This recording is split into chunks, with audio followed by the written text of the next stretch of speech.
பிப்ரவரி 2026ல மீன ராசிக்கு என்னென்ன நடக்கப் போகுது? வாங்க இத பத்தி ஒரு சின்னதா ஒரு பார்வை பார்க்கலாம். இந்த மாசம் கிரக நிலைகள் மீன ராசிக்கு கொஞ்சம் சவாலா இருக்குமாம். அதனால நீங்க எடுக்கிற ஒவ்வொரு முடிவுலயும் ரொம்ப கவனம் தேவைப்படுது. முதல்ல முக்கியமான கிரகங்கள் உங்க ராசிக்கு 12ஆம் வீட்டுக்கு நகருது. இதனால என்ன ஆகும்னா, நீங்க ஒரு விஷயத்துக்காக ரொம்ப மெனக்கெட்டு கடைசி நேரத்துல அது தட்டி போக வாய்ப்பு இருக்கு.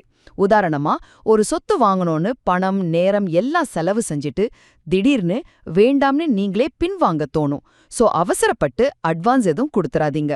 ரெண்டாவதா, உங்க பர்சனல் லைஃப்லயும் கொஞ்சம் குழப்பமான சூழல் தான் இருக்கும். இதுக்கு முக்கிய காரணம் ஜென்மச்சனியோட தாக்கம். அதாவது சனி உங்க ராசிலேயே இருக்கார். இதனால வர்ற வாய்ப்புகள் கூட முழு திருப்திய குடுக்காது. குடும்பத்துல கருத்து வேறுபாடு, பணச்சிக்கல், ஏன் உடம்பு சோர்வு கூட வரலாம். அதனால இந்த மாசம் முழுக்க கொஞ்சம் பொறுமையா இருங்க.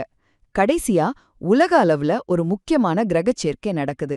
அதாவது ராகுவோட புதன், சுக்கிரன், சூரியன், செவ்வாய் இப்படி 4 கிரகங்கள் ஒன்னா சேருது. இதோட தாக்கம் எப்படி இருக்கும்னா, உலக அரசியல், பங்குச்சந்தை, பயணத்துறை இதுலெல்லாம் திடீர் மாற்றங்கள் வரலாம்.